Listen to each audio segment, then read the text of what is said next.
నిన్న తిరుమల వ్యవహారంలో జగన్ చేసిన కామెంట్ల మీద మనతో మాట్లాడడానికి బీసీ జౌళి శాఖ మంత్రి సవిత ఉన్నారు. మాట్లాడదాం. మేడం, నిన్న జగన్ ప్రెస్ మీట్ పెట్టి కావాలని టీడీపీ బీజేపీ పనిగట్టుకుని విష ప్రచారం చేసి తిరుమల వెళ్లకుండా అడ్డుకున్నారని కామెంట్ ఆయన చేశారు. ఆయన గురించి మాట్లాడడం అవసరమా చెప్పండి? ఎందుకండి? ప్రపంచమంతా చూస్తుంది. ప్రపంచ కలియుగ దైవం వెంకటేశ్వర స్వామిని ఎంతోమంది ఎంతో భక్తితో మనం అందరం కొలుస్తామన్న విషయం మీకు అందరికీ తెలుసు. ఏది వదలలేదు. ఈ రాష్ట్రాన్ని ఏ విధంగా సర్వనాశనం చేయాలో ఆ విధంగా సర్వనాశనం చేశాడు. ఎంతో పవిత్రంగా చూసి తిరుపతి లడ్డు కూడా కలుషితం చేసి ఈరోజు నేను తిరుపతికి వెళ్తా, ఈరోజు రాష్ట్ర వ్యాప్తంగా గుళ్ళకు పోతా, గోపురాలకు పోతా చేసే అన్యాయం అంతా చేసేసి మళ్ళీ ఈరోజు గుళ్ళకు పోతా, గోపురాలకు పోతా నేను రథాలు కాల్చిచ్చారు.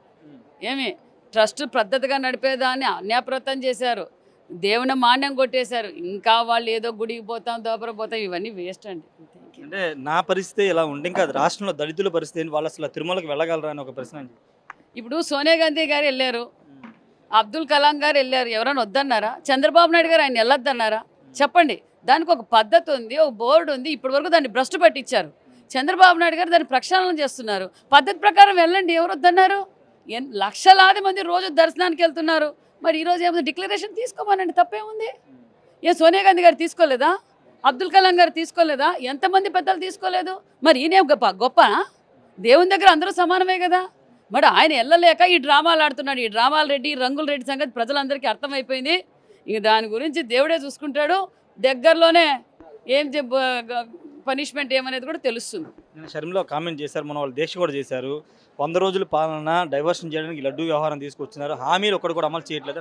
డైవర్షన్ పాలన చేసేది ఎన్డీఏ ప్రభుత్వం కాదు. చంద్రబాబు నాయుడు గారి చరిత్రలోనే డైవర్షన్ పాలిటిక్స్ చేయరు. 5 సంవత్సరాలుగా ఈ రాష్ట్రాన్ని భ్రష్టు పట్టించడం, అప్పుల్లో పుట్టబోయే 4 తరాల మీద పుట్టబోయే బిడ్డ మీద కూడా అప్పులు చేసిపోయారు. ఈరోజు చంద్రబాబు నాయుడు గారు ఈ రాష్ట్రాన్ని స్వర్ణాంధ్రప్రదేశ్గా మార్చడానికి అహర్నిశలు కష్టపడుతున్నారు.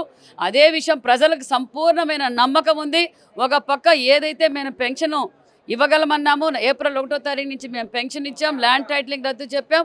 మేము ఏదైతే ఎన్నికల సమయంలో మాట చెప్పామో ఆ మాట నిలబెట్టుకోబోతున్నాం. మరి గత 5 సంవత్సరాలుగా ఏ రోజైనా మెగా డిఎస్సీ అని పిలిచాడా? మేము తొలి సంతకం మెగా డిఎస్సీ అయినా తొలి సంతకం పెట్టాం, నోటిఫికేషన్ బిల్లు వస్తున్నాం. ఎక్కడ చూసినా ఈరోజు ముఖ్యమంత్రి ఎలా ముఖ్యమంత్రి గారు మాకు దశాదిశనిచ్చాడు. ఒక పక్క మంత్రులు, అధికారులు, కార్యకర్తలు అందరూ ప్రజల్లోకి ధైర్యంగా వెళ్ళి మేము ఈ పని చేశాం, చేయబోతామని కూడా తెలియజేస్తున్నాం. ఇంకేం కావాలి? బీసీలకి 50 ఏళ్ళకే పెన్షన్ చెప్పారు. బీసీ సంక్షేమ శాఖ మంత్రిగా ఆ హామీ ఎప్పుడు నెరవేరబోతుందని చాలా మంది అడుగుతున్నారు. ఖచ్చితంగా బీసీలకు పెద్దపీట వేసే ప్రభుత్వం ఎన్డీఏ ప్రభుత్వం.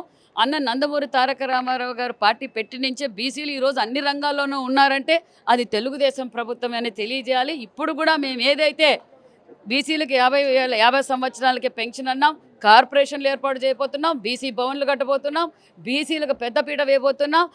మొన్నటి రోజు క్యాబినెట్లో కూడా 33% రిజర్వేషన్ కావాలని చెప్పి సెంట్రల్ కూడా పంపించాం. బీసీలు ఖచ్చితంగా బీసీలు ఎన్డీఏ ప్రభుత్వంలో ఉన్నారు. ధైర్యంగా బీసీలు ఉన్నారండి. బీసీలు తెలుగుదేశం ఎన్డీఏ ప్రభుత్వంలోనే న్యాయం జరుగుతుందని వాళ్ళు సంపూర్ణమైన నమ్మకంతో ఉన్నారు. మనం ఖచ్చితంగా బీసీలు ఎన్డీఏ ప్రభుత్వంలో సంపూర్ణ న్యాయం జరుగుతుందని నమ్మకంతో ఉన్నారని చెప్తున్నారు. జగన్ 5 ఏళ్ళుగా అంటే ముఖ్యమంత్రిగా ఉన్న సమయంలో అనేక అన్యమత కార్యక్రమాలని తిరుమల కొండ మీద చేసి ఈరోజు లడ్డు ప్రసాదాన్ని కూడా ప్రతిష్టను దిగజార్చిన జగన్ ఈసారి ఏ మొఖంబెట్టిన తిరుమలకు వెళ్ళాలనుకుంటున్నారని చెప్తున్నారు. సోనియా గాంధీ, అబ్దుల్ కలాం లాంటి వాళ్ళ డిక్లరేషన్ ఇచ్చి తిరుమల కొండ మీదకి వెళ్తే జగన్ ఎందుకు వెళ్ళట్లేదని ప్రశ్నిస్తున్నారు. ఏదేమైనా ప్రస్తుతం లడ్డు వ్యవహారం మీద అటు టీడీపీ, వైసీపీ నేతల మధ్య మాటల తోటాలు అయితే పెళ్తున్నాయి. కెమెరా పర్సన్ ప్రసాద్తో రాయశార్ టీవీ, విజయవాడ నుండి. మరిన్ని వీడియోస్ కోసం ఛానల్ ని సబ్స్క్రైబ్ చేయండి. లేటెస్ట్ అప్డేట్స్ కోసం వాట్సాప్ ఛానల్ ని ఫాలో చేయండి. అండ్ లింక్ డిస్క్రిప్షన్ లో ఉంది.